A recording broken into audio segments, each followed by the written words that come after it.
What if I told you that the answer to that persistent health issue isn't locked away in a pill bottle? What if it's actually out in the wild? Maybe tangled in the overgrown corner of your backyard, hiding in a ditch, or stretching up from a field nearby. People have used these plants for thousands of years. Healers handed down their secrets long before there were hospitals or prescription pads. Even Solomon talked about them. And most of us, we walk past these plants every single day, not even realizing the power right under our noses. But that can change right now. Nobody in the pharmaceutical world is rushing to tell you this, but it's true. Some of the most potent medicines out there don't come from a lab, they come from the dirt. Our great-grandparents could name them. They knew how to use them. These plants fought off infections, helped heal organs, and sparked an energy you won't get from any modern drugstore remedy. And here's the wild part. Scientists are finally admitting what folk healers always knew. Real studies published in top medical journals are proving these plants actually work. So let's talk specifics. I've put together a list of 10 powerful medicinal plants you can still find right now.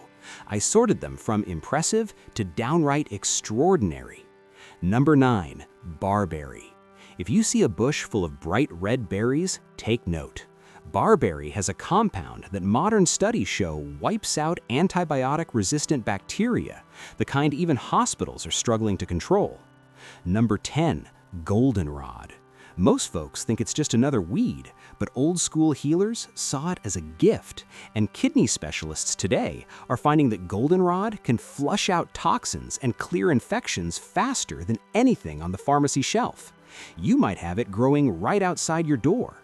If you're ready to take control of your own health, you're in the right place. Subscribe, stick around, and you'll see what nature has been offering for free while we keep spending money on the copies of the real thing. All right, let's jump in. Here are 10 forgotten medicinal plants ranked from powerful to absolutely life-changing. Number 10, Horny Goat Weed. Yes, that's actually what it's called. And honestly, before you start laughing, ancient Chinese doctors were using this plant thousands of years ago to help people regain what modern life quietly steals. Energy, drive, that spark that keeps you feeling alive. See that delicate white flower? It packs a punch with a compound called Icarian. And Icarian isn't just some legend, it's got real clinical backing. Scientists have found it blocks the same enzyme that Big Pharma built entire empires around. The big difference? Nature did it first, and it doesn't charge you a dime. Traditional healers didn't treat it as a supplement, they saw it as essential.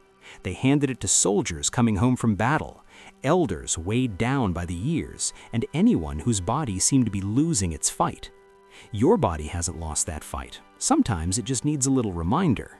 Number 9, self-heal. This plant pretty much named itself.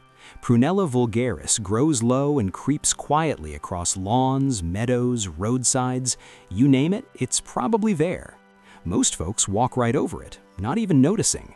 That's honestly a shame. Self-heal is loaded with rosmarinic acid, and now researchers are looking at it for its strong antiviral and anti-inflammatory effects. Ancient Europeans used it for wounds, and medieval monks planted it in their gardens because to them, where self-heal grew, healing followed. These are just 2 plants hiding right under your nose, doing what they've always done, waiting for you to finally notice them. We're only getting started. Number 8, Calendula. The Romans didn't see calendula as just another flower, it was survival gear. Soldiers took dried calendula petals with them to the front lines, not because they looked pretty, but because these petals could mean the difference between life and death after a wound. Cuts, gashes, anything that risked infection. Back then, slow infections ended more lives than swords did. Nowadays, we know why calendula works. It's packed with flavonoids and triterpenoids. Dermatologists say these compounds speed up healing and calm inflammation right where the body needs it most. The Romans guessed it. Science finally explains it. Calendula helps burns heal, closes up cuts, and soothes angry, battered skin, whether you got it from too much sun, illness, or just the passing years. The Egyptians trusted calendula for its power to refresh and revive. Ayurvedic healers in India turned to it for centuries. In medieval times, no serious herbal garden went without it. And inside gardens today, its orange flowers still pop up, almost waiting for someone to remember. Number 7. Plantain. Not the fruit you fry, this one's a common leaf, Plantago major. You've seen it 100 times, pushing up between sidewalk cracks, hanging out on the side of a trail, insisting it won't be ignored. This plant has a resume that goes way back. Vikings carried it. Native Americans respected it. Maybe you brushed up against some nettles or a bee stung you, and someone handed you a leaf, told you to chew it, then press it against your skin. That was plantain, a hand-me-down remedy, older than memory. Its magic comes from 2 main ingredients, aucabin and allantoin. They tone down your body's histamine response, draw out toxins from the skin, and kick cell repair into high gear. The real emergency room? Most of the time, you are probably already standing on it. 6. Yellow dock. Your liver's always busy, filtering, processing, handling just about everything that comes its way. Junk food, toxins from the air, leftover meds, stress hormones that stack up and never really leave. It does all this quietly. Honestly, it doesn't ask for much.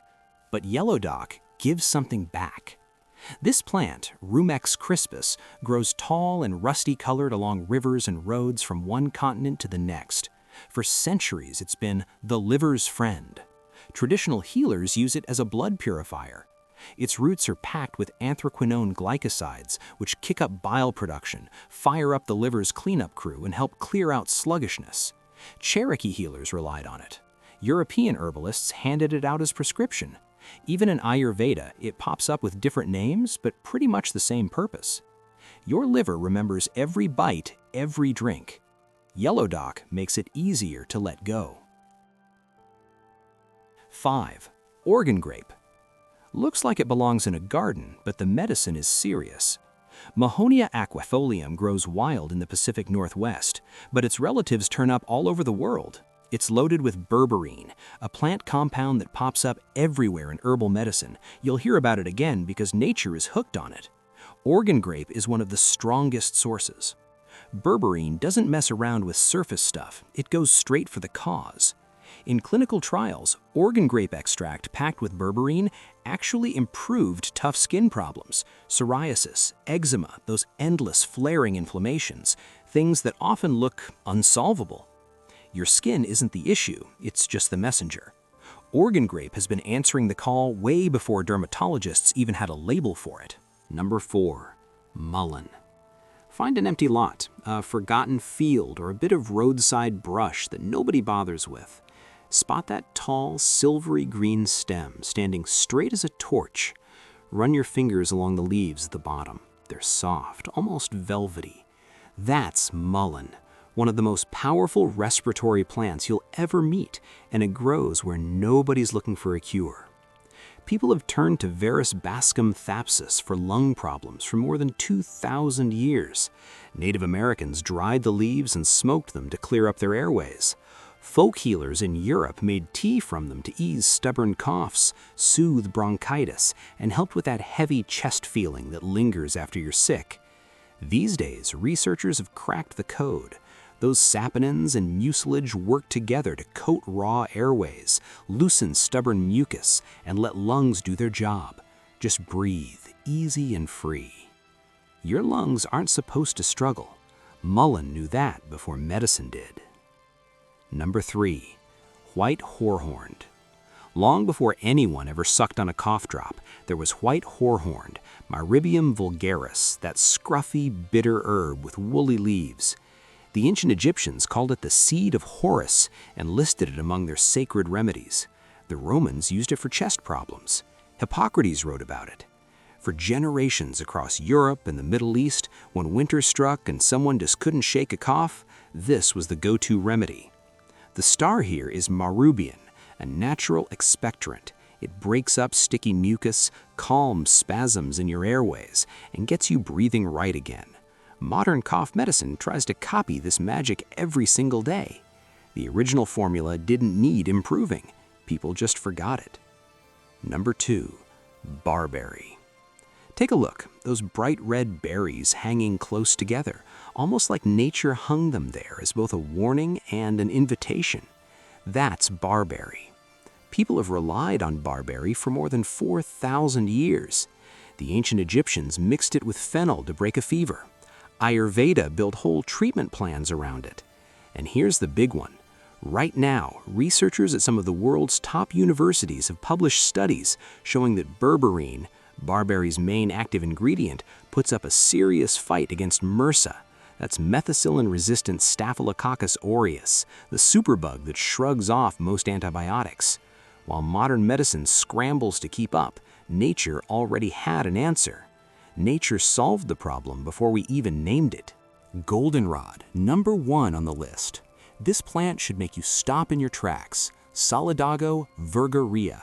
Those tall, golden flowers you see swinging in the wind at the edges of fields and forgotten meadows. They're everywhere in the Northern Hemisphere. For years, people have poured money into allergy meds trying to fight it off, thinking goldenrod is the reason for all their sneezing and congestion. But the real culprit?